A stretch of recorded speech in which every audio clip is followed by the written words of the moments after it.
ഇന്നെൻ്റെ ഫ്രണ്ടിൻ്റെ മാരേജ് ആയിരുന്നേ. അപ്പോൾ ഒരു ഗെറ്റ് റെഡി വിത്ത് മീ ചെയ്താലോ എന്ന് വിചാരിച്ചു. ഇതാണ് എൻ്റെ ഔട്ട്ഫിറ്റ് വന്നിട്ട്, ഒരു ബ്ലൗസും പാവാടയും പിന്നെ വിത്ത് ഷോളും ആണ്.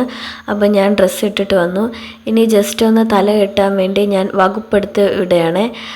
ഇപ്പോൾ ഇതാണ് എൻ്റെ കമ്മൽ വന്നിട്ട്, ഇതൊരു വലിയൊരു ജിമിക്കയാണ്. ഈ ജിമിക്കയ്ക്ക് ഇത്തിരി വെയിറ്റ് ഉണ്ട് കേട്ടോ. അപ്പോൾ ഫംഗ്ഷന് പോകുന്നതുകൊണ്ട് മാത്രമാണ് ഞാൻ ഇതിടുന്നത്, അല്ലാതെ സ്ഥിരം ഉപയോഗിക്കുന്നതല്ല. ഇനി ഞാൻ ജസ്റ്റ് പൗഡർ ഇടുകയാണ്. ഞാൻ ബേബി പൗഡറാണ് യൂസ് ചെയ്യുന്നത്. മറ്റ് പൗഡറുകൾ ഉപയോഗിക്കുമ്പോൾ എനിക്ക് സ്കിൻ അലർജി ഉള്ളതുകൊണ്ട് ഞാൻ ബേബി പൗഡറാണ് യൂസ് ചെയ്യാറുള്ളത്. പിന്നെ ജസ്റ്റ് ഒന്ന് കണ്ണെഴുതി കൊടുത്തിട്ടുണ്ട്, പക്ഷെ അതിൻ്റെ വീഡിയോ മിസ്സായിട്ടുണ്ട്. പിന്നെ ലിപ്സ്റ്റിക്ക് ഇട്ട് കൊടുത്തു. പൊട്ട് ഞാൻ എപ്പോഴും ഈ ഒരു പൊട്ട് തന്നെയാണ് എപ്പോഴും വയ്ക്കാറ്, അപ്പോൾ അത് തന്നെ വെച്ച് കൊടുത്തു.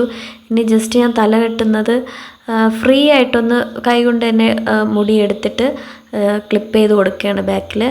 അപ്പം ഫ്രണ്ടിലും ജസ്റ്റ് ഒരു മുടി ഫ്രണ്ടിലോട്ട് ഇട്ട് കൊടുത്തിട്ട് ബാക്കിലൊന്ന് ക്ലിപ്പ് ചെയ്ത് കൊടുക്കുകയാണ്. സാധാരണ ഞാൻ ഈ ഒരു തരത്തിലല്ല മുടി കെട്ടാറുള്ളത്, പക്ഷേ എന്തോ ഇന്ന് എനിക്ക് തീരെ സമയമില്ലാത്തത് കൊണ്ടും ഇങ്ങനെ ഫ്രീ ആയിട്ടൊന്ന് കെട്ടി നോക്കാമെന്ന് കരുതിക്കൊണ്ടാണ് ഞാൻ ഇങ്ങനെ ഒരു ഹെയർ സ്റ്റൈൽ ചൂസ് ചെയ്ത് തന്നെ. ഇനി ഞാൻ ബാക്കിൽ കൂടെ, അതായത് മുടിക്കകത്തൂടെ പൂ എടുത്തിട്ട് ഞാൻ വെച്ച് കൊടുക്കുകയാണ്. അപ്പോൾ ഇവിടെ നമുക്ക് ഒറിജിനൽ പൂ കിട്ടാത്തതുകൊണ്ട് ഞാൻ പ്ലാസ്റ്റിക് പൂ വെച്ചാണ് അഡ്ജസ്റ്റ് ചെയ്തത്. ഇനി എൻ്റെ വള ഇട്ട് കൊടുത്തു. ഏറ്റവും അവസാനം ഞാൻ സിന്ദൂരം ഇട്ട് കൊടുക്കുന്നുണ്ട്. സിന്ദൂർ സ്റ്റിക്ക് ഉപയോഗിച്ചിട്ട് ഞാൻ ജസ്റ്റ് ചെറുതായിട്ടാണ് ഇട്ട് കൊടുക്കാറ്. എനിക്ക് വലുതായിട്ടിടുന്ന ഇഷ്ടമില്ല, ഞാൻ ചെറുതായിട്ടൊരു സിന്ദൂരം ഇട്ട് കൊടുത്തു. അപ്പോൾ ഇത്രയേ ഉള്ളൂ എൻ്റെ ഗെറ്റ് റെഡി വിത്ത് മീ. അപ്പോൾ വീഡിയോ ഇഷ്ടമായ ലൈക്ക്, ഷെയറും ചാനൽ സബ്സ്ക്രൈബ് ചെയ്ത് സപ്പോർട്ട് ചെയ്യണേ. അപ്പോൾ ബൈ.